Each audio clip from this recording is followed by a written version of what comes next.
Bouyei malamu na Sarah, application ya Afriland First Bank et sali na téléphone. Salela misolo na yo na tango nyonso lingi. Na Sarah Banking, ezande bank na chombo na yo. Tinda mbongo na yo na bokengeli nyonso ata ofandi na ndako.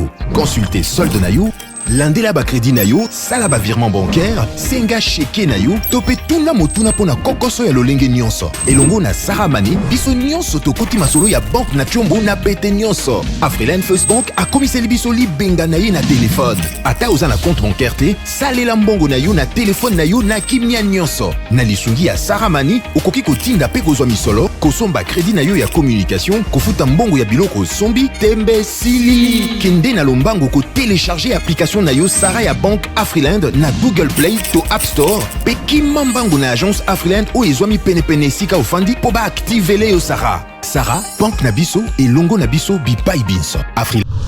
L'UBC, l'université belgo-congolaise, ouvre ses portes à Kinshasa. L'UBC organise 4 grandes facultés: sciences sociales, économie et gestion, développement communautaire et environnemental, faculté des droits, un terrain de plus de 100 hectares, une télévision moderne, une bibliothèque, une salle d'informatique et un cabinet d'assistance juridique. Et tout cela pour faire de vous des cadres émergents.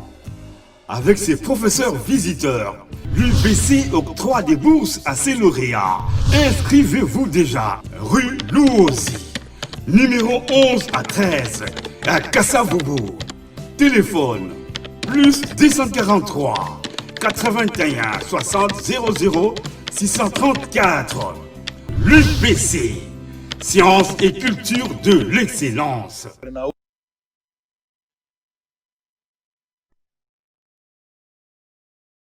Olanda biso misa ya lingala elelo ya tongo ebandi boche TV moko me boza bato ebele ndenge na lobaki TV moko bato ebele TV za radio te sango mokonzi chef de poste officier de permanence na yebisaki bino makambo etali minembwe pona loba yango esengeli na renir ba elema nyonso esengeli na zala na bilombe autant tokoloba vérité yokana boyoki réflexion lobite o biloko ebela mungu ekoka. C'est vrai, les autres sont libres. J'ai vu des camarades déjà qui en parlent. Mais la part, il y a responsabilité. Biso lokola ba journaliste, to ba analyste, to kosala o biso to koki. Mais yo pe motozola na biso lokola population, ça pe na rôle monene ti. Charge o tigeli ya ngonani, o tigeli ka biso to loba. Bo tigeli ka na charge ya lobela biso, salela biso, monela biso. Yango na suka politicien comprena yibela biso yaka pe ko kabela biso. Yango zo continuer ko monela bino. Minembwe komi commune. Soki yo moni ke problème ya Minembwe e kozikana ke koma communauté. Réaction na yo lokola peuple osali nini? As-tu envisagé marche moko pacifique pour na ko contester yango? Est-ce que ça au recourir na ba voix reconnue par la constitution osali yango te? O tikali téléspectateur pour lo bananga sango tozana simana yo. Sango tozana simana so na baluki boyo ozana kisenso yo ozana Belgique na Allemagne ngala zalé aw ozana simana nga. Le problème concerne tout le monde, les pays. Maintenant si le pays est en danger, j'ai parlé de l'occupation la dernière fois. Ceux qui pays aller en danger, ils ont la responsabilité de tout un chacun. Quand il la bateau moko ba sala te. Olingi nyonso ba salela yo, salela biso, lobela biso, yibela biso, oya ko kabela biso. Yo tikali na place na peuple ya ndenge nini. Oya komeli poza la moumbu. Bozo zalaka ba téléspectateurs Minembwe kei botali, Ruchure kei botali, Benye kei botali. Bino bozo tala kaka. Boko bozo sala ni. Bozo sala lelo te.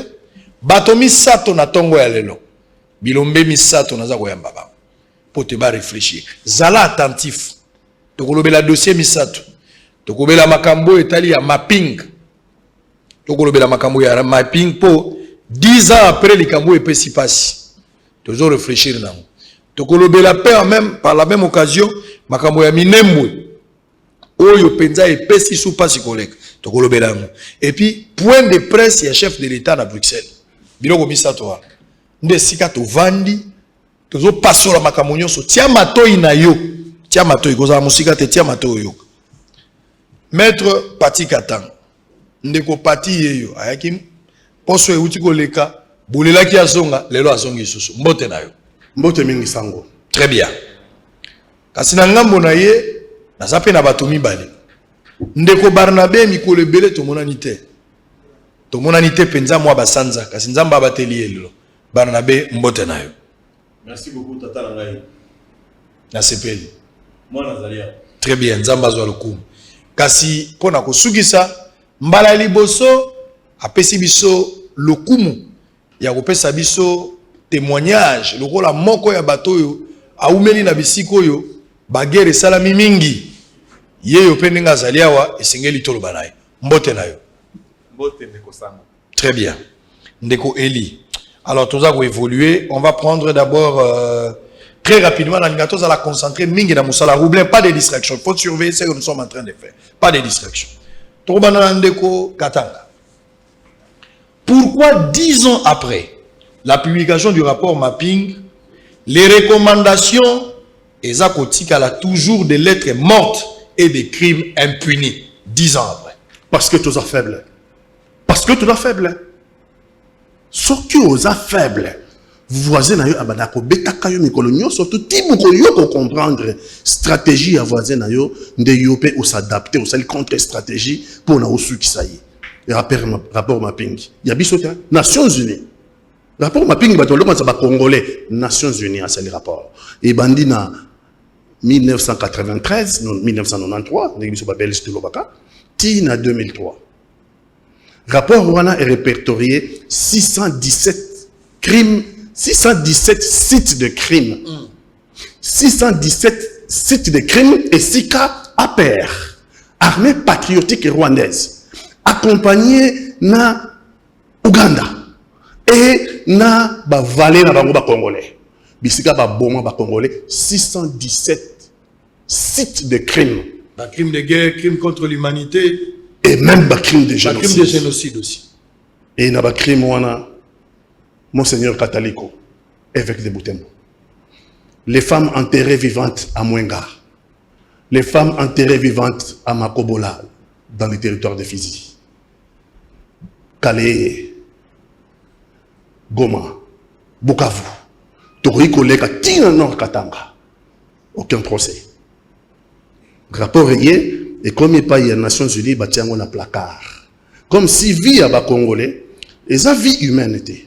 On a placard. Mais rapport est le Bicard 1993-2003. Mais depuis 2003, il est là.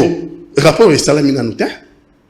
Na kanti bo tout le monde na makambo ele ki na beni ya 4-5 jours et dépasser seuil de tolérance.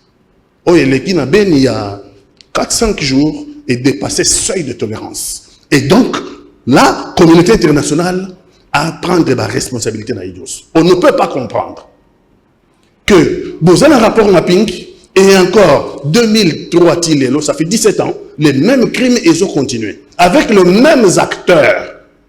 Qui sont identifiés. Qui sont identifiés. Mingi Babomba Mia Wanakata Armée Nabiso. Ça, ce sont les poltrons congolais. Mingi Babomba Mia Wanakata, la classe politique Nabiso. Ce sont les gens de la compromission avec les agresseurs du Congo. Et Toyebi Bango et personne ne bouge. Et il y a 4 jours, 5 jours, dans un rayon de 50 km.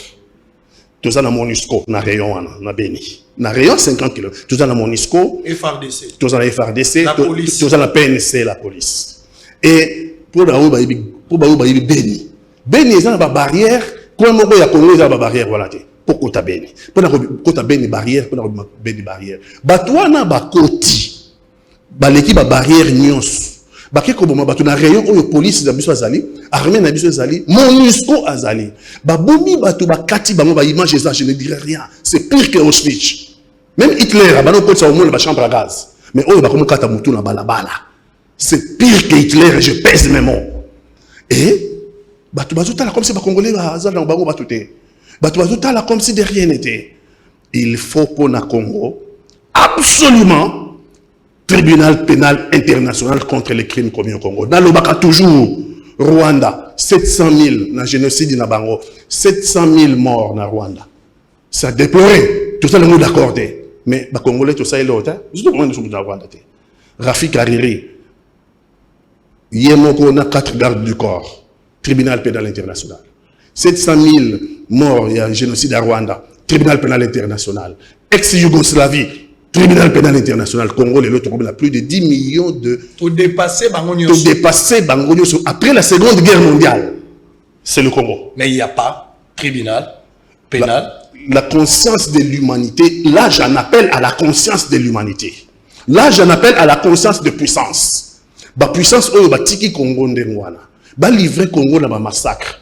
Bah yeba que les autres sont faibles. Est-ce que vous avez imaginé que ceux qui lobby sont comme fort, qu'est-ce qui pourrait se passer? Donc, rapport mapping, il faut absolument partir à rapport Rwanda.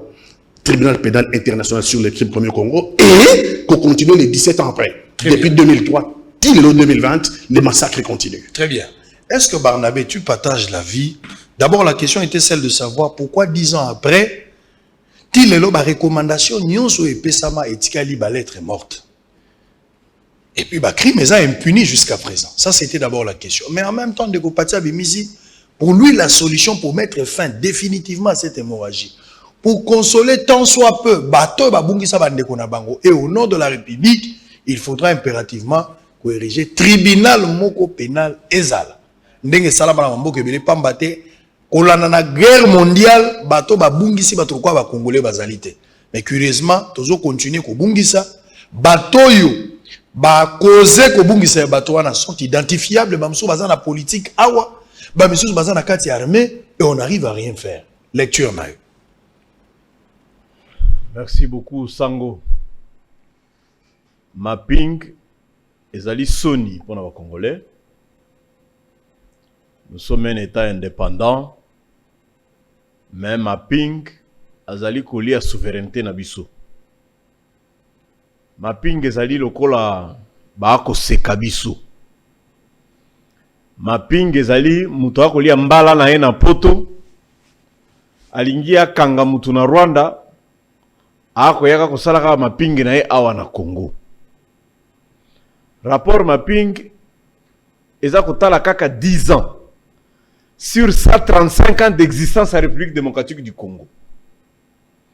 Nous existons depuis février 1885.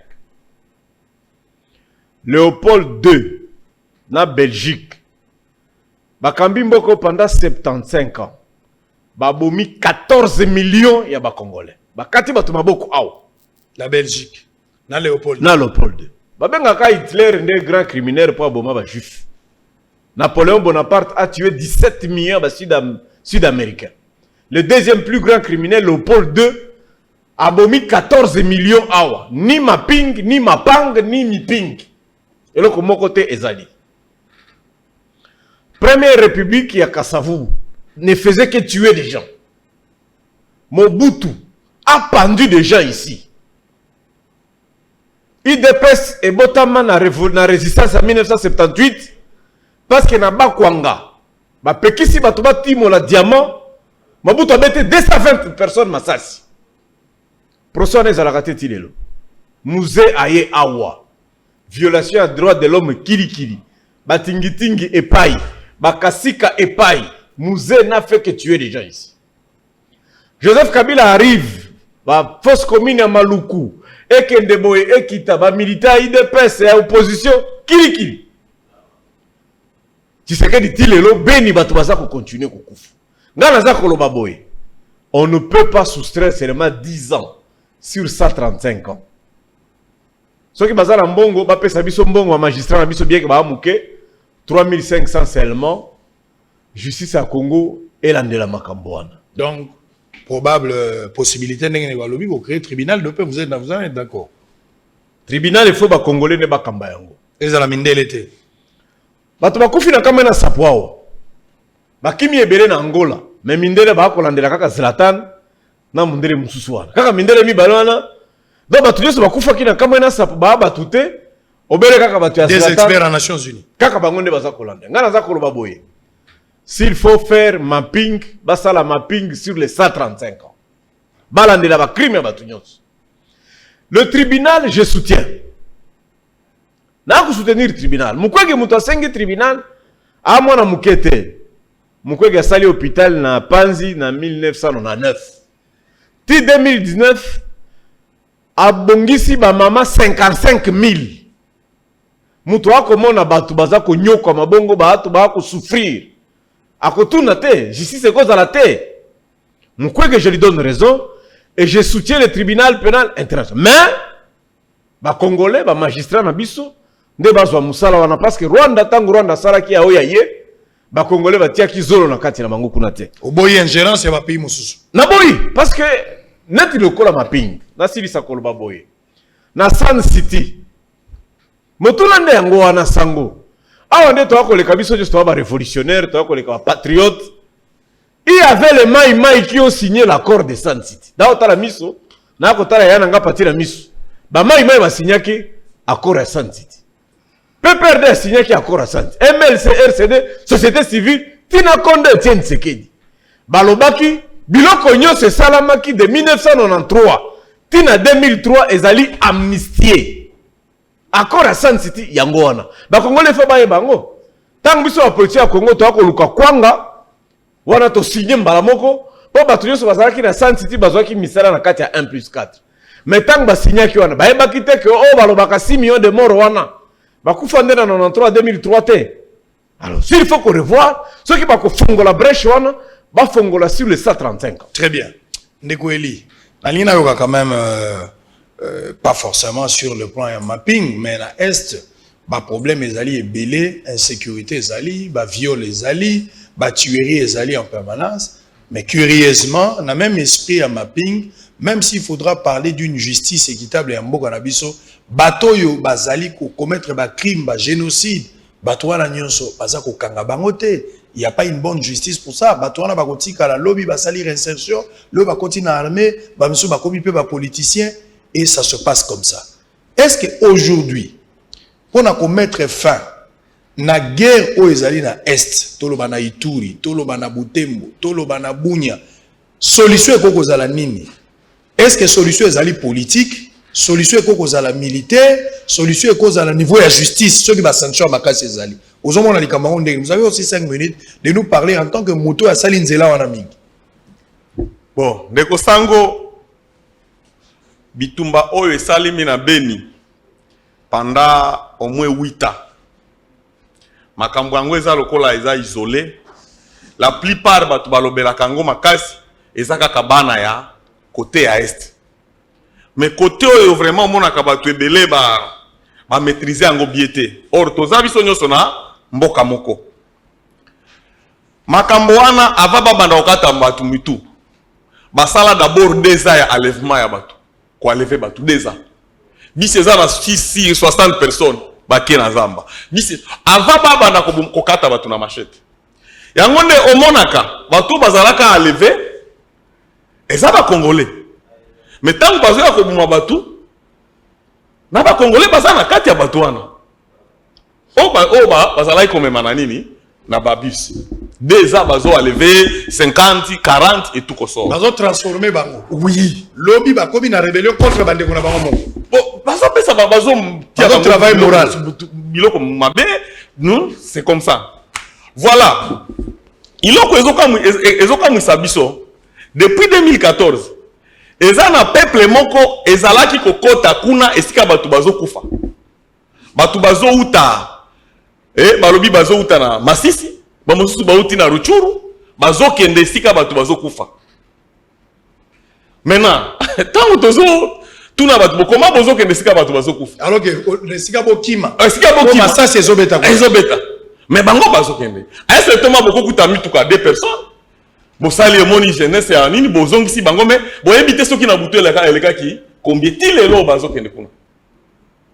Alors tango botuni même na Kinshasa oyoki bakonzi ya mboka balobi non batu ya Beni Butembo balingaka batu baleka na nzela kuna te.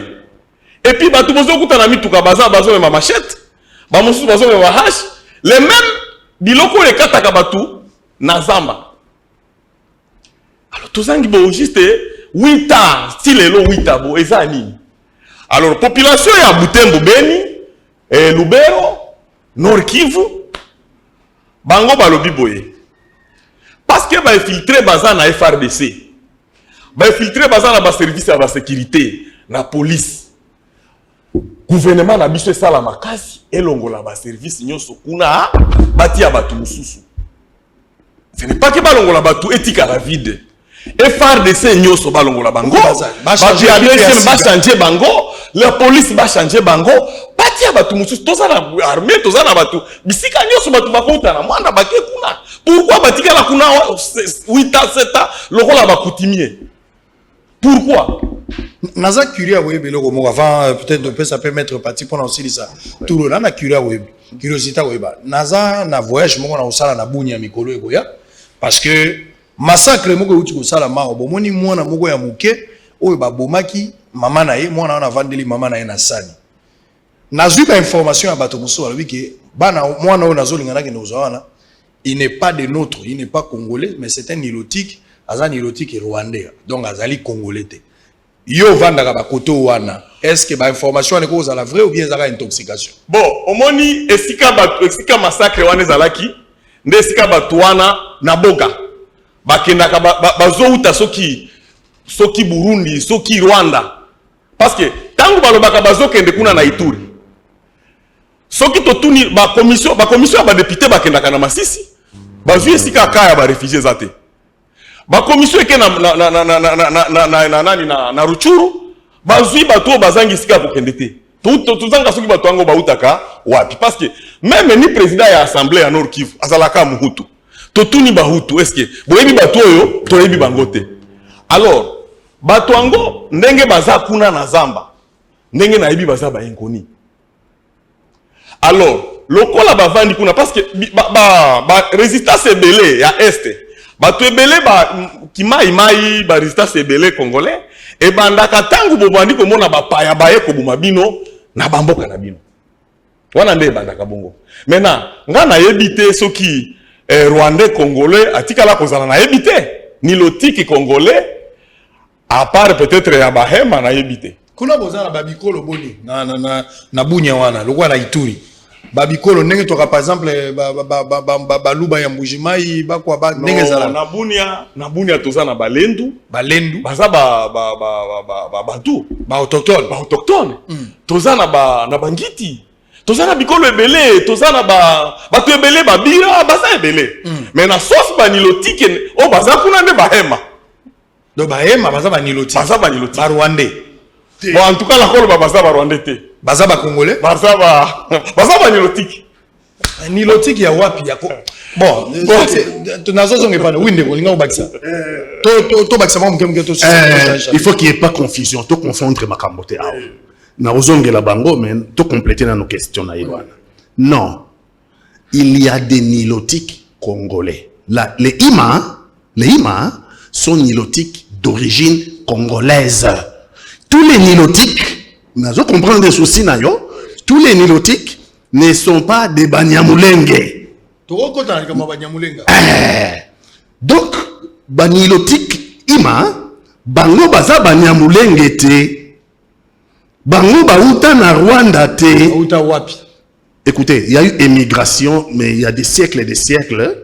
Bango va se retrouver dans Congo en 1885. Les bazo répertoriés, ba ethnie à Congo. Ba Ima Bazala qui sont retalés dans le répertoire ya ba Belge.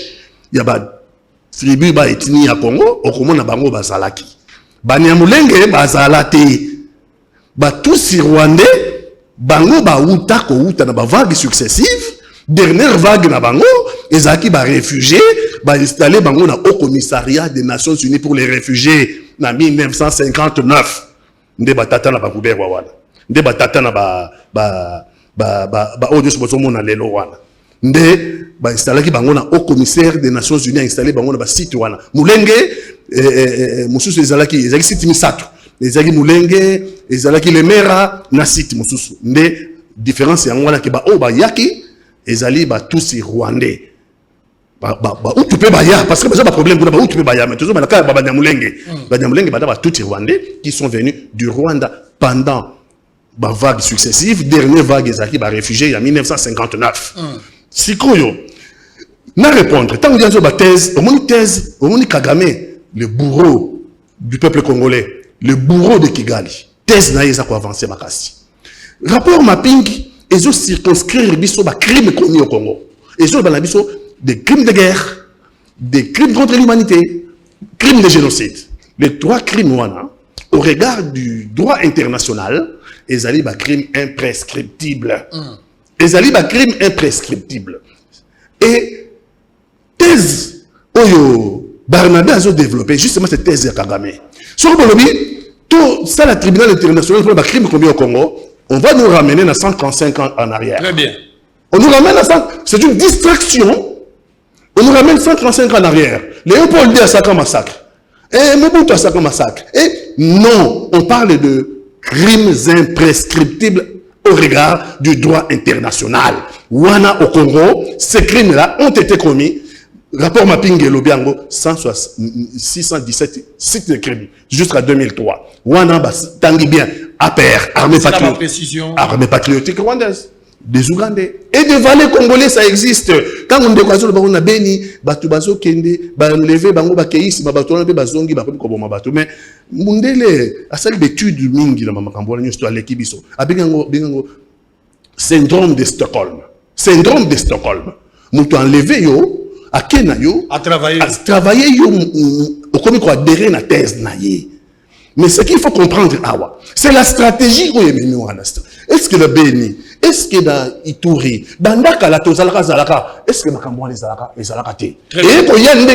à partir de Tango et Bandi, Makamouya, génocide rwandais. En tout cas, dans le génocide rwandais, dans la Panzani, dans la communauté internationale, le Congo, Zaïre, Afouboula, la porte, Tokoti Sabato, encore là, nous sommes victimes de la communauté internationale. Alors, on a trouvé solution. Mobutu a la porte. La communauté internationale a sommé que Afou la réfugiés Bakota. Depuis Bango Bakota, les Interahamwe, les Hadef Nahalou, tout ce que vous connaissez, les Hahala. Depuis Bakota, le mot Kanabiso, dans l'objectif, l'objectif, c'est nous créons la terreur. Des stratégies à Kagame, des stratégies à Ouganda. Nous créons la terreur. Ils estiment que Mboka na bango, et ça, mouké richesse, il faut pas rejoindre Mboka na richesse de Bisso. Nous créons la terreur à Beni, nous créons la terreur à Butembo, nous créons la terreur à Ituri, et donc, ce terreur est ça. Nous allons voir si la balle. Bon, qui m'a dit? Très bien. On a le terrain na yo. Et tu l'as dit? On va se récupérer. Ok. Très bien, oui. Vous avez à compléter? Maï. Azako boya justice. Et landela ba Congolais nyonso bakufa. Bakamwena sapoyo balandela bango te. Bato kiunga boma. C'est ça l'équité. Il faut qu'il y ait l'équité. Congolais nyonso ya kufi, il faut balandela bango. Sango tika na epso na lombango. Soki na lobi banyaviura. Banyamulengi. Obazalaka na Kalemi. Implanté là-bas par le colon. Allez-y. Implanté là-bas par le colon. Mais le colabino. Bahima, Baba Tutsi. Mais ce sont les mêmes Tutsi qu'on retrouve en Ouganda.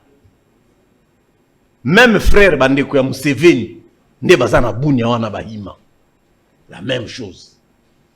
Isoko et Fungwami Awa, basali association mutualité Batutsi ya Ruchuru. Soko tali carte ya Congo en 1960. Ruchuru bako bengango territoire de Bahutu. Est-ce qu'il n'y avait que le Hutu? Non. Il y avait d'autres tribus, mais on pouvait donner les noms na ba tribu bazaba majoritaire. Ah, nous sommes benga bango ba Bantu. Mais au Rwanda on les appelle des Hutus. Ce sont les mêmes. De la même manière, vous avez les mêmes bozana ba Hutu na Rwanda, bozana ba Hutu na Congo bako benga bango ba les Bantu comme vous voulez, mais ils sont les mêmes. Nazalakina Zakari Bababasu, historien de formation. Nangweshi, amoni nenge ba intore ya ngoshe ba akobina. Tokomi na kabare, amoni nenge ba akobina. Na ebisi yoza historien. Quelle est la différence? Il découvre Zakari Bababasu, ushia okiko benga ye. A découvrir que ba mushi ya kabare ba akobina intore na mbunda ya Burundi. Pe moi mi kabare alobi, soka tandi mbunda 20 abeti yango na Burundi ba ko yokango. Le même peuple. Mais le même intore ya walungu ba akobina lokolo ba Rwandais. Nous sommes les mêmes. Nous sommes les mêmes. Problème ezali boye. Banande. Baza ba responsable munene ya biloko eza koleka. Banande. Les Nandais sont responsables. Baza responsable biloko ebele na Bunia, na Beni, pe na bisika nyonso. Comment ça? Banande sont répertoriés comme le plus grand tribaliste au Congo. Banande. Banande. Tu ne trouveras aucune boutique à Libanais ni à Moutoumousou na Banande. Souci à Banande, parti sur le Grand Nord, Banda Lubero, au Mati. Banande balingi kaka diriger biloko nyonso bango moko. Na province ya Congo Mobimba, c'est le Nord qui va à deux archevêques. Aux archevêques Willy na Goma, aux appels na Munande, Moussous archevêque et pas na Bango. Même Sekopé, Bakaboli peut Sekopé 2 fois. Aux archevêques Sekopé 1 na Goma, ou à Sekopé 2. Yangwana batu ya Nord Kivu. Bahutu na Baunde na Banyanga, bakomi kosenga, bakata kaka province. Parce que Banande balingi et pas na Bango, moutou mon côté a dirigé na Bango, mais Bango va diriger pe ba Baninga. C'est-à-dire ils sont gouverneurs à Goma et personne autre ne peut diriger à Beni Boutembo et consort. Même jusqu'à Bouni. Les Nandais sont responsables de cette affaire. Yami Balé, Sango, nous avons Awa. Banyarwanda bayaka na Zemi, na 1994. Oh, babotama na Congo à partir de 1994, il est l'eau. Les Nandais le considèrent comme les apatrides. Et les Baboy, tant que Rwanda a foutu à Maïmaï, ba groupe armé ba oyo. Tant que Kagame a pesi bango ba munition, ba bengana ba fidèle, ba mati na territoire banane. Donc comme il a un rarement, Baboy Bango ne reconnaît pas comme des Congolais qui sont nés sur le sol congolais. Les deux grands conflits, Yangola. Tu connais encore la Bahutu, na loba Kango, Penaza Koloba. Toi, tu sali dialogue inter-kivusien, na Silisi wana sango. Na 2007-2008, Malouma le coordonné ça avec Delio et Kamere. Qu'est-ce qui a été retenu? 45% de la population en Nord Kivu, Bahutu. 45% de la population en Nord Kivu, Banande. Jamais Babala n'a qu'entre Bango, jamais ils se donnent des cadeaux. Comment tu peux trouver les deux grands blocs en conflit? Ce qui fait que ce qu'on a Moutou, on mati vers Nande, au commis Adef, Bakobomayo. Mais entre-temps, le même chef coutumier Nande traverse, tranche en Ouganda et tranche ici. Il circule librement entre les deux pays. Très bien. Mais ils ne veulent pas que le Hutu du Nord qui traverse de l'autre côté. Traverse de l'autre ou de l'autre côté même au sud. C'est pas le problème. Ndegweli, au Kaboli Makanisi, au Baksezali, au Bandego Balobi. Non, Makambo Ndekwazo le Bawana, c'est purement tribalisme pire. Puisque chez nous, même les lots, administrateurs de territoire de Lubero, Azamnandete. Comment la Beni, ba service nyo sur Azamnandete. Même na Butembo ba immeuble belé, Azamnandete. C'est le problème que tu vas que Zandenge nini. Butembo eza cendre muke par rapport ya commerce ezawana. Un commerçant ko iko ya wana basali parce que à l'époque tozalaka na marché munene baluba bayaka bautaka partout. Maintenant batu ebele les grands commerçants ba comment na biloko ebele koleka koleka demande comment muke par rapport ya loi ya offre na demande. OK. Alors yo oko uta awa OK ko sala commerce uti na Ruchuru. Pona ba grand commerçant bandaka la basali 40 ans 50 ans na commerce. Yo moko ebike marché za ka kongiras okosala nini. Maintenant tangu yo bakolobano yo za chinois to za indien. Oye kotia par exemple le bouteille yo na $10 et na il faut écraser yo. Ati yango na 8. Tango kimi olobi ba le tribalisme.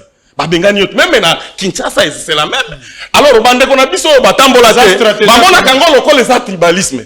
Mais aussi il faut voir les Nandais baza peuple munene oyo même mabele na bango eza muke par rapport ya communauté ya bato wana. C'est comme ndenge mona kabaluba batonda kana Kinshasa. Baza ebele na Kinshasa. C'est parce que bango pe baza ebele. On comprend?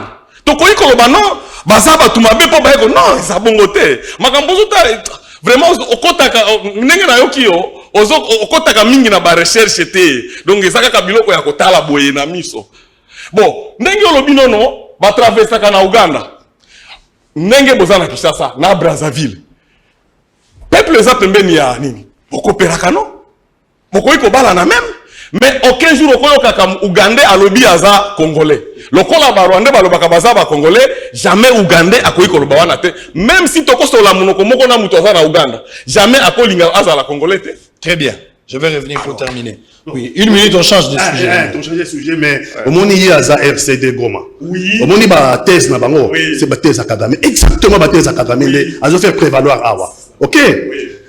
En India, on a besoin d'un conflit de nationalité. Une confusion totale. Est-ce que ce sont Babini? Babini, Bazan, on tombe côté. Dis, est-ce que ce sont Mozambo? Bakongo, Bazan Angola. Bakongo, Bazan Congo. Bakongo, Bazan Congo, Brazzaville. Ce que sont au Congo, il y a Mbanza, Ngungu, Babini. Mozambo, Babini, la même chose. Est-ce que pour autant, la nationalité, on parle de nationalité. Il y a une conflit, la confusion inutile.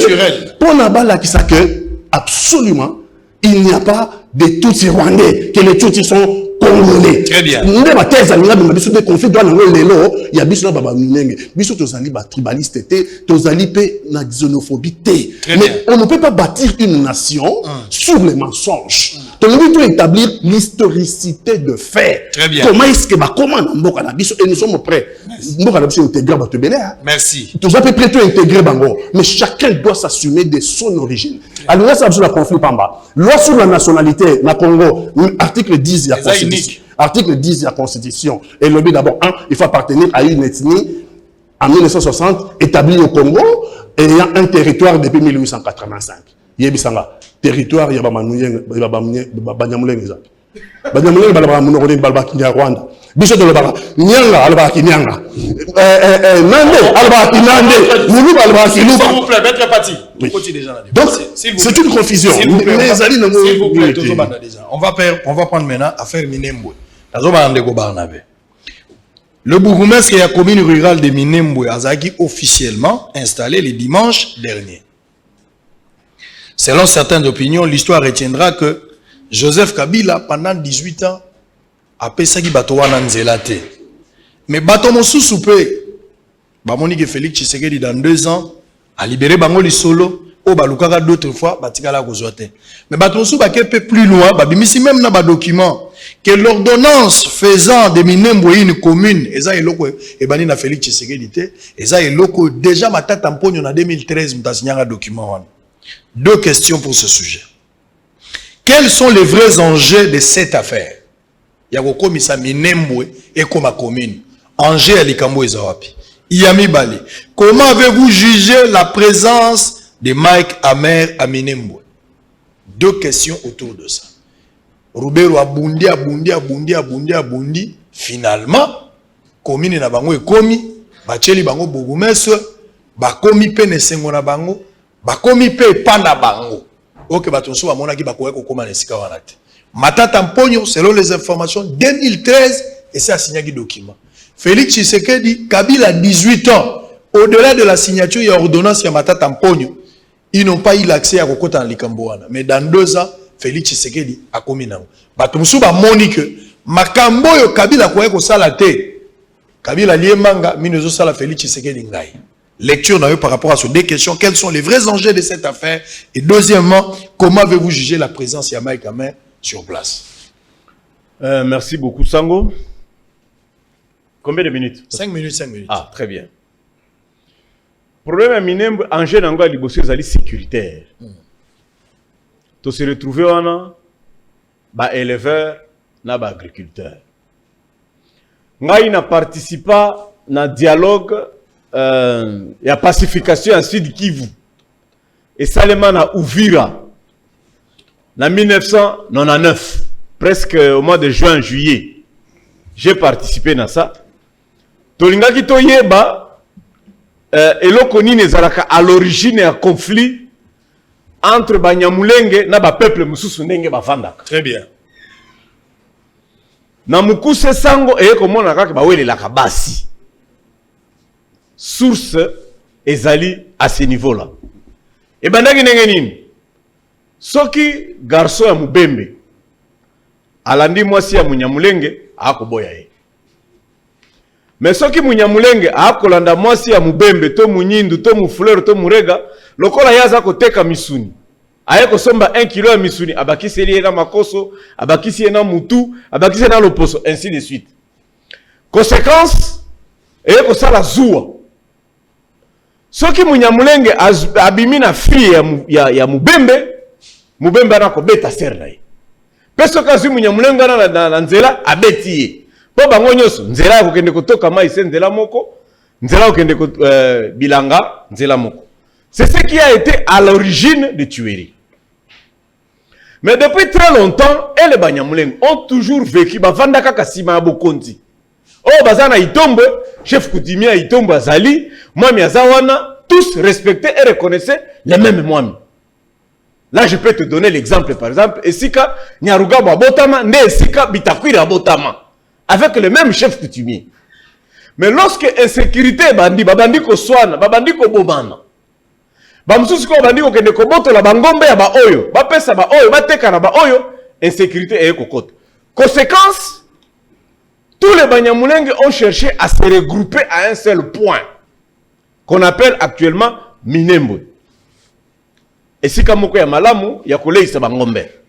Européens za ebele kuna, il faut le reconnaître.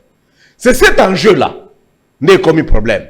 Est-ce que bavandi et si kamoko, il se fait que Esika yango ezali une partie na Fizi, une partie na Uvira, une partie na Mwenga. Awa sikoyo ba politicien na Kisasa, basali yango ekomi commune. Ba politicien basali commune mais banda déjà na guerre, to bando senga yango ekoma territoire. Le RCD, je voudrais dire.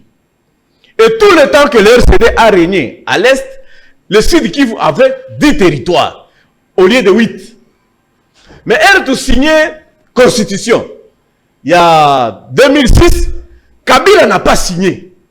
Nangi Koutuna rappelé Awa que le candidat député est belé à RCD en 2006, Bakenda comme indépendant pe baleka parce que Roubero Aboyaka RCD a déposé candidature, ce qui Kabila a signé territoire à Minembwe T. Olobi a solo sango Kabila a signé quitté. Likamba na ekotika la boy. Mais la démarche continue, babandi ko eza likamba lobing. Ba yeko zo commune rurale, hypocrisie kotiwana. Pourquoi na lobby hypocrisie? Tango batu nyonso ba ko senga, bamboka na bango e mata, e koma ba ville, Uvira komi ville, Baraka pa ba nemi komi ville, Kamituge komi ville, batu se komi ville, bango pe ba sengi. Erbeni komi mairie, batu nyonso ba betisi matisi, ba bikolo na bango, ezalaki difficile ba pime na bango. Et là ko sikoya ko sala mo bulu yeke. Parce que ndenge nini lelo sikoyo ba bandika ka ko installer commune ya Minembwe avec présence à 7 ambassadeurs. Les Kambezali boy, batu ya Sud Kivu. Basa komituna nani asala ki cartographie ya commune ya Minembwe. C'est ça la grande question. Pourquoi bazui bisika munene ba réserve et sika nyonso ba or ezali na Fizi et sika nyonso ba or ezali na Mwenga na Uvira bazui ekomi ya bango. Donc commune on est comme le kola eloko moko ya munene boy. Kobanga batu ya Sud Kivu, il faut qu'on ba vérité. Basa kobanga et comme lobby comme les autos et comme le kola Swaziland. C'est-à-dire na kati Afrique du Sud. Mais vous avez des autonomies aux alliés locaux à Swaziland. Mais c'est une question de lobbying, une question aussi de rapport de force. Dans le rapport de force, c'est Nicolas Baboni. Batoana Bazaba éleveur, Baebi Munduki à Kosakanati. Batominembo. Baebi Munduki à Kosakanati. Baruberwa. Bangonde Bakengela Kamuse. Baruberwa. Oui. Joseph Kabila Botame pas na Bango. Tango Afdele et Yakinde na Bango na Manduki. Baebi Munduki à Kosakanati. Baza na colonel moko wa makanika abimi na FRDC awo ake ko vanda kuna lobi baza ko boma mama na biso ba ko mama baleki na biso na lengwe na ngana FRDC na ke ko vanda kuna. Je rappelle aussi que Masuzu o aza lelo na Katanga mwana mobali na vanda na Minembwe bundisa armée rwandaise ekenda jamais babeta ka batwana. Mais lelo eloko eza ko comme qu'est-ce que vous allez dire dans la patika tanga ayexanga eloko wana ngeni ni un fugitif alongwe na FRDC akeko fanda na Minembwe abundisi FRDC akosakarate babeti ete même ministre de la défense en fonction ngoikena mukuna soki ngoikena akeko kuna akutani na pesi mbote paye muto installer commune ya Minembwe nazo linga expliquer nga eloko wana papa tunaza komona kaka Rubero mais na tuni boy chef wa délégation o akende kuna Rubero ministre de la défense en fonction Daniel Saf était dans la délégation nationale. Bernard Kayumba était dans la délégation. Bah, expliquer biso, peut-être on dit ma déclaration là-bas. Comment expliquer un ministre de la Défense peut aller saluer un fugitif, peut installer bourgmestre. Très bien. Ndeko Pati. Ndeko. Avant de comprendre les camps Minembwe, j'ai comme l'impression que les Congolais doivent maîtriser les enjeux. Yangwana, petit à petit, doivent subir la situation. Parce que comme vous maîtrisez les enjeux, moyen vous avez une stratégie exacte. Si vous n'avez pas une stratégie, vous pouvez subir. Avant de comprendre comment Minembo, question les personnes retournent. Kagame, akenda ko nini na matadi na boma. Si vous comprendre le kamo Kagame, akenda ko armée Kagame kende ko na boma. Akenda ko na matadi. Ti babimi na njili awa na Kinshasa. On va comprendre les enjeux. Pourquoi ba la Minembo? Bah, comment il dit Kinshasa, la résistance, il y a pas chango. Et tu as des bandades. Donc, tu as là kilomètre. Tu as là Kolongwa Bisra, Bazaka na Goma, pour Bazaka Goma, il y a bosso. Tu es pas comme na Matadi, pas comme na Boma, pas comme na Njili, au moins de kilomètres. Mais d'après vous, résolvez le je laisse ma Congolais réfléchir. Pour notre côté, maman Minembo. Tant que tu as Bitumba Minembo, à où tu connais Bango, tu as RCD. Robert, président, il y a national, il y a RCD, président de Bango. À Salitou, Minembo est comme territoire. À Salitou, pendant la guerre, Minembo est comme territoire. Il faut dire la résistance. Or, la résistance est Télémaki. Et tu as des bandades. Il y a un peu de Minembo est là. Territoire. Tant que Joseph Kabila a signé par déguité de cœur, malgré lui. La résistance congolaise. Nous te savons que jamais on va accepter le Kamandengwara. Parce que ça la Minembo territoire et la Kisinini. Et la Kisi ko pesa mabele na biso et pas ya baba Nyamulenge. Nyamulenge ba congolais té. Non, qui ne sont pas des Congolais d'origine. Sont balingi nationalité ba individuellement. Au regard il y a législation na biso. Dans ce sens, la xénophobie, il n'y a aucune raison. J'ai même des amis qui sont des Banyamulenge, mais je pense que nous sommes légalistes. Yaki, comme dernière vague, Yaki comme réfugié, les lois comme la revendication des terres. Revendication des terres, on est où tu wapi. Et où tu pas à Kagame. Et où tu pas à Kagame pour rallonger Rwanda et qu'il n'est plus loin. Et ce que tu comprends dans l'enjeu, c'est que nous sommes à côté de la plaque. Yangwana lelo moni Minembo oyo tango atingabika azala ministre de et donc on sera administration du territoire ce qu'on dit ti akeko sala na 2012 2013 a salé arrêté wana et yé muta dessiné cartographie Minembo ezalaki nango un petit village et na kata village wana ozaki na tout le monde ozaki na bavira ozaki na bafuliro ozaki na babembe ozaki pe na ba Banyamulenge pe mususu bazaki wana. Et c'est un village. Il y a une comme maintenant d'une commune, une commune rurale et il faut pas payer une délimitation. Voilà adresser cartographie à autour de Bango. Cartographie à commune wana et continue Uvira bisra ba richesse ezali. Basa mayele batuba dans cette stratégie là. Ils savent ce qu'ils recherchent hein. Bisi tout toujours comprendre était trop subir quand on est là. Ba continue Mwenga cartographie wana et bien c'est commune et continue Mwenga et continue Uvira et continue na Fizi et quand on voit kaka ba site minier intégré dans la commune. Pour Nabino, c'est fait comme ça. Quand on va aller moi ça Nyamulenge, pour moi ça Nyamulenge soit lingi oboyi, et bien on va aller en foulir ou lingi moi c'est vraiment pour ça. Un conflit. C'est pas vraiment pour ça. Nous sommes bêtes ou comment? C'est quoi ça? Un intellectuel de rang, il y a Barnabé, à te dire, on ne comprend rien. Les Congolais ne comprennent rien. Quand rapport moi c'est l'ingaki boyaboyaki, bah site minier et continue Minembo seulement pour ça. L'origine est un conflit. Donc Tangulelo, basali commune, au monde il va y installer commune en haut. Et à l'obi bien, Munyamulenge bongo sala défection. Colonel, il y a FARDC. Alors on a Ruchuru. Aya wana asala milice naye na kata Minembo. Milice naye nde il y a un mois et quelques jours. Et kene ko bomana Kipupu. Bokaki massacre Kipupu. Tout le monde a le territoire il y a moins là. Milice wana mutesala ki massacre wana. Un ancien élément FARDC. Un ancien élément FARDC Munyamulenge. OK? Aye wana. C'est comme on va installer commune na ba autorité civile et militaire ya Congo. Baké dans siège, il sera Boutouana Vandaka. Nous avons installé commune de deux choses l'une. Je ne suis pas dupe en le disant. Regarde la dupeté. Soit il y a complicité, soit on ne maîtrise pas les enjeux, soit on est naïf. Choisissez entre les trois. Soit on ne maîtrise pas les enjeux, Soit on est naïf, soit il y a complicité. Natiki Moutouna réfléchir, Congolais nous réfléchir, parce que Congolais faut être les locaux. Minembo, demain ça sera Mwenga. Après demain ça sera Fizi. Vous avez vu ce qui se passe à Beni. Vous avez vu ce qui se passe dans Ituri.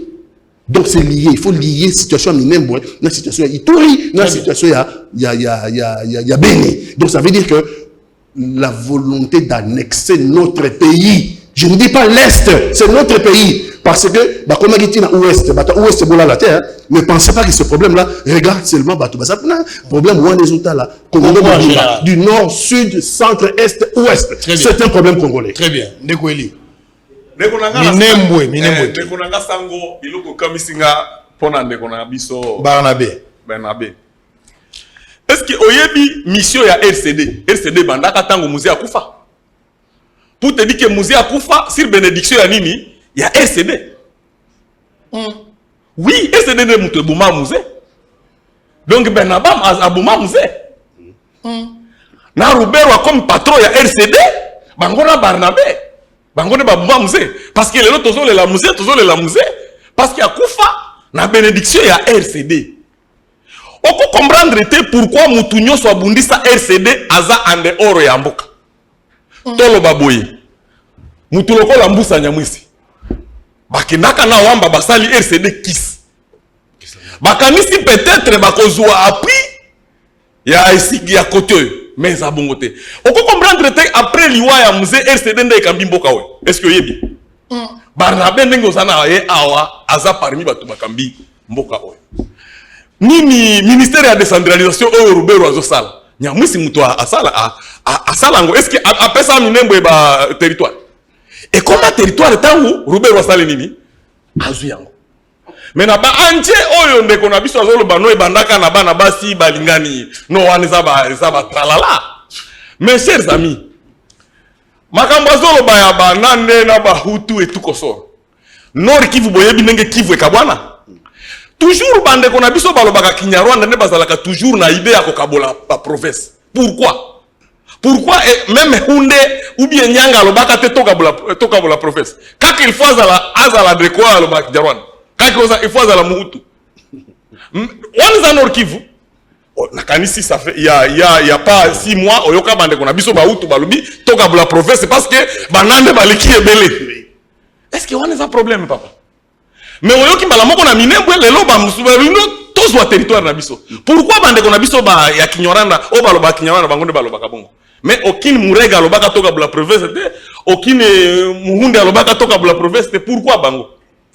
Alors, mission ya RCD, nde moni débat ya ndeko na biso Barnabé, azo continuer ko lakisa biso ke il faut tozala na même idéologie wana.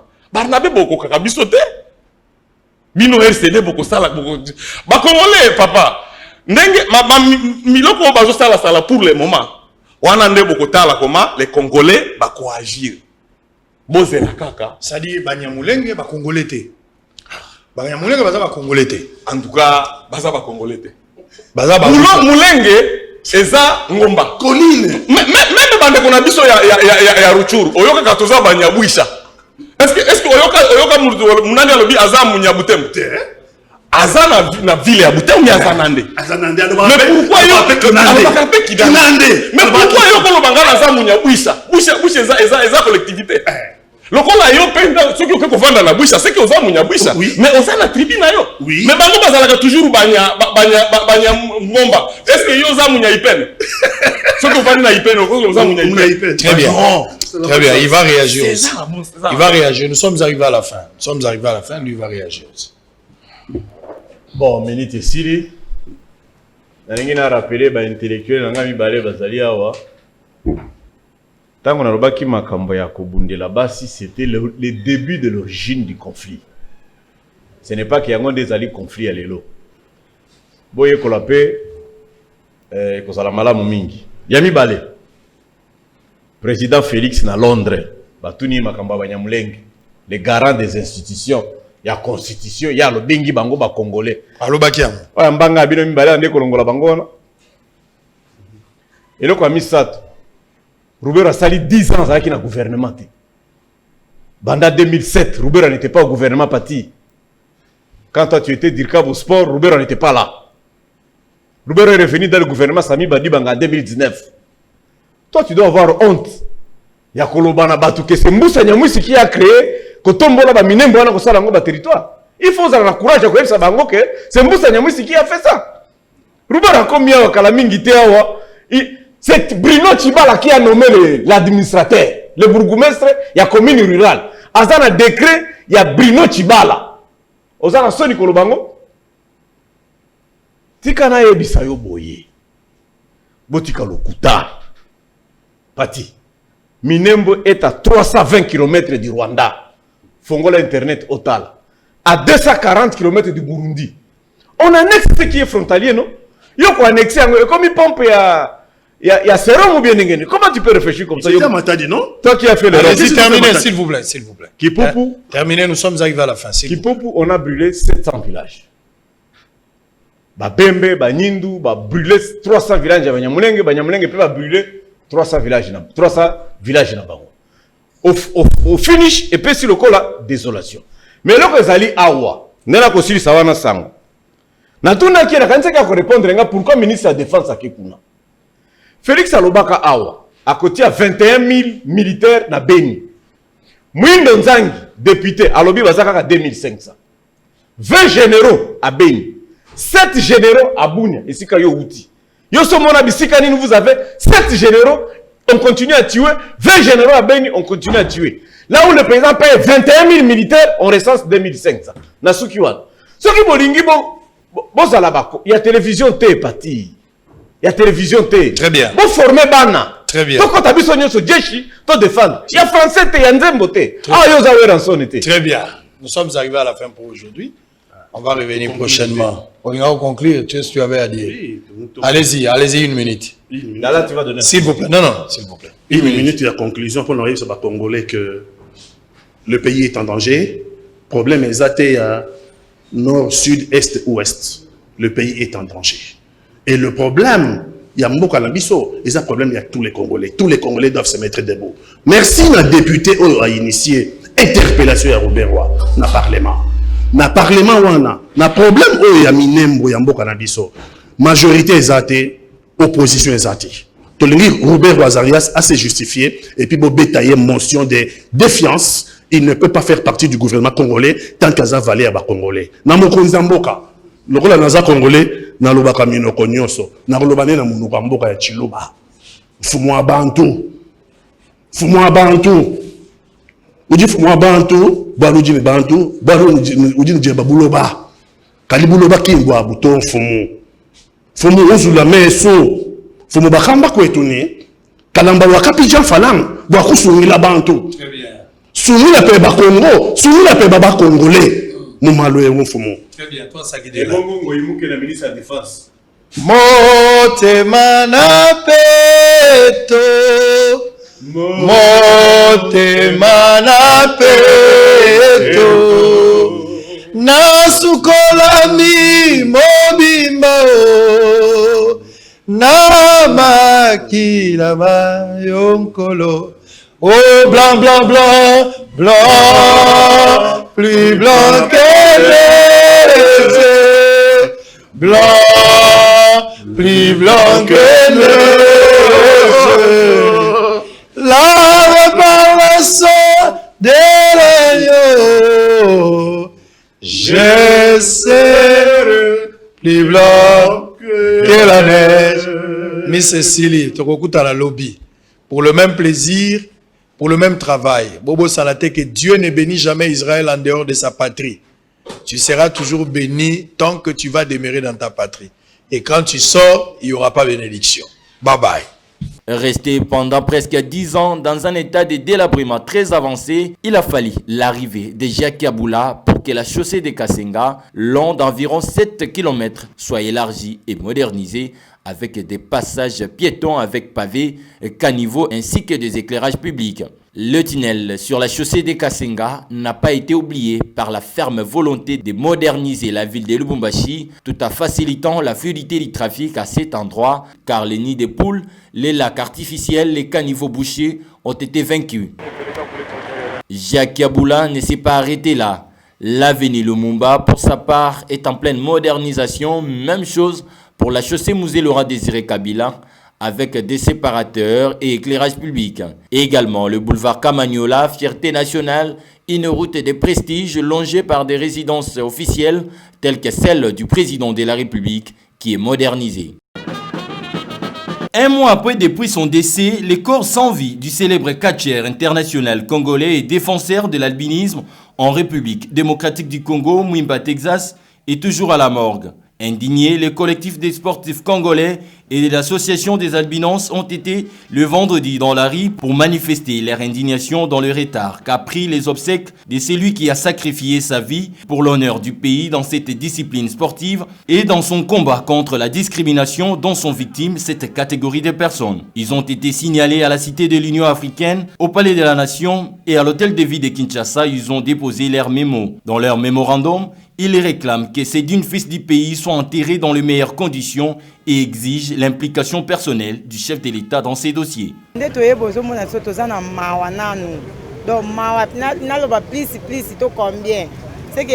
l'équidose, si on a côté qu'on revendique, tout ça pas si pour à quoi qu'on mérite jamais sort oyo. Par contre, ça les boété, par contre, na désolement boété par rapport à intégration au ya sali. Na o ya a valeur o ya pesi balbinos na RDC. Donc ceux qui balobi RDC pays modèle par rapport à l'albinisme. Ba Congo ngambu bazo exemple et ce que na ngambu okuta déjà bateau ba emboîter les pas par rapport ya ba ndenge azali ko salela makambo.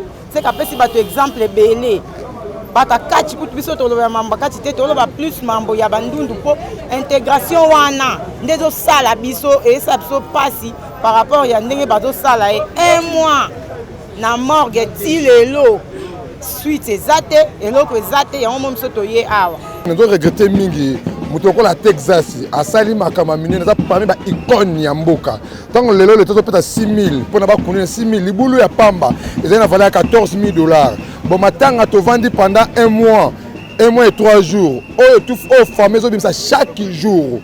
Et ça plus au-delà ya 6000 wana. Tant on va bimsa 6000 pour ba kunda Texas entre nous. Et ça qu'on se manquer na biso. Donc n'a pas sinamoté ma que toye tolobi non. Nous devons venir peut-être le chef de l'État n'est pas au courant à travers peut-être marche nabiso c'est juste c'est pour l'informer yango moni biso na balabala to bini avec une marche pacifique pour venir réclamer les droits de Texas pour son hommage. Les autorités compétentes sont appelées à intervenir pour que le corps de l'illustre disparu puisse reposer en paix.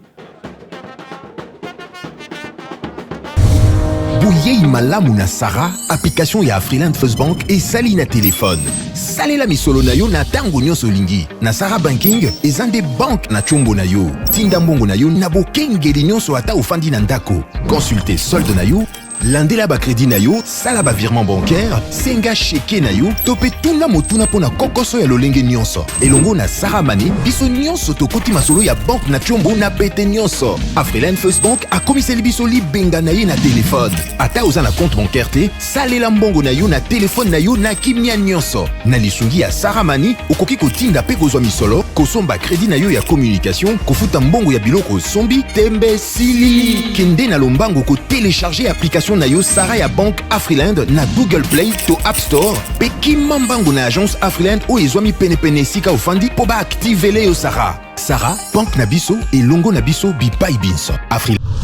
L'UBC, l'université belgo-congolaise, ouvre ses portes à Kinshasa. L'UBC organise 4 grandes facultés.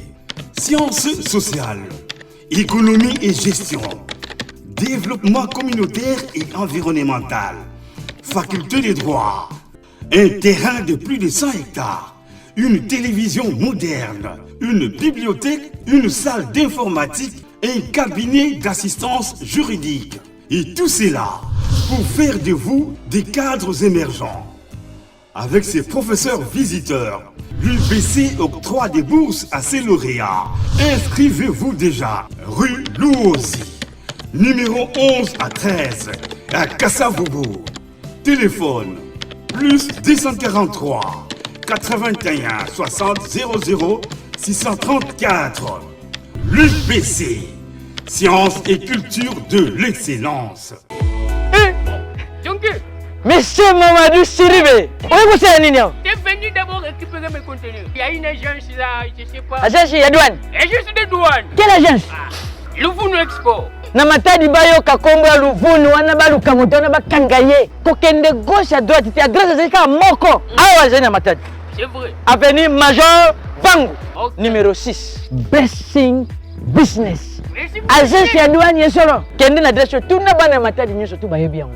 Bango numéro 6. Voilà. Merci beaucoup, monsieur Jonker. Oiza agence en douane Blessing Business. Tout ça on a pour la dédouanement et import et export. Solution na yebisa qui est les alliés Blessing Business.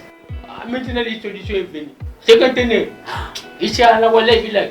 À Tikala Walla Village. À Yébisa Wande Kunangana Bamako. Blessing Business des solutions. Vous en Dubaï, vous en Canada, États-Unis, Europe et partout. Agence de dédouanement Yangoyo, Blessing Business. Vous avez pour ça que dédouaner biloko yaka, tout ça on a pour la coder vino. Rapidité, sincérité, ce que livraison à domicile. Partout place aux alliés. Tout dans la Matadi in avenue Major Vang numéro 6, commune Nzadi. Non loin il y a Noguera. Numéro na bis alliés 089 98 33 087. Blessing Business. Agence à douane, bien sûr.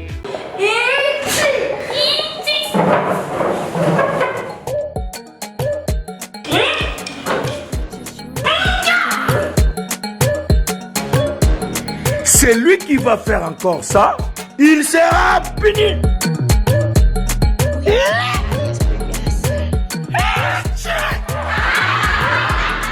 Je suis puni. Attention, toke bana ba crème sous. Bikedi. Tout ça est la crée économique et comédie. Et si la kapamba pambate et salami na bana mboka na qualité pétalo ya malam. Pour vos commandes, appelez au 084 31 24 947. Livraison à vos établissements. Crée écomélie, crée ya bana ya mboka. Pour l'enseignement Yamboka.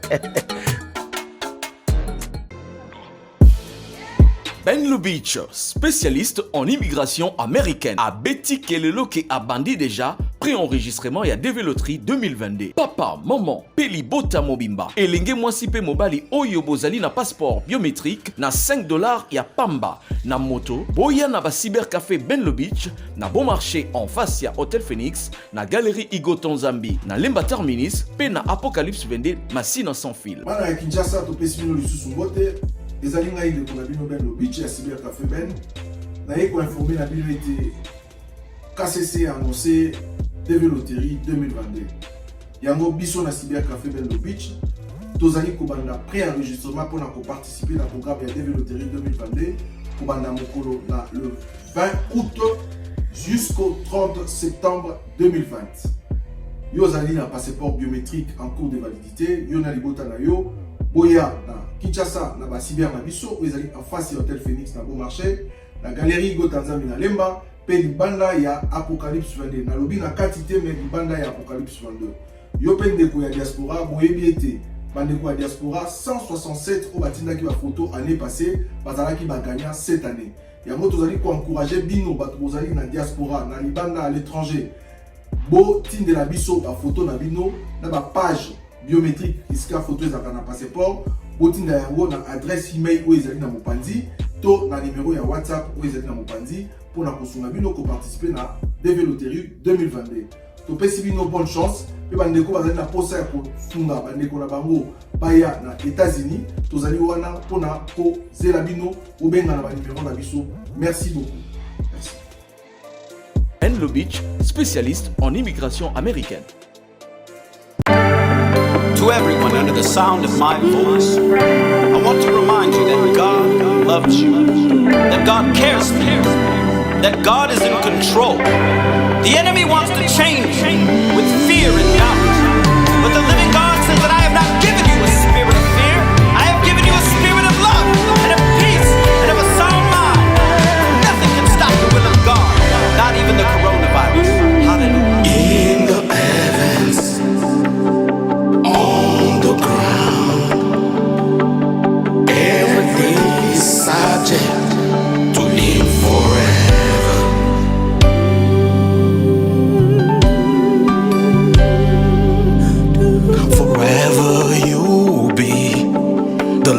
God on the throne, because you accepted to die at the cross for me. I wanna praise you, my God, you who redeemed me for God.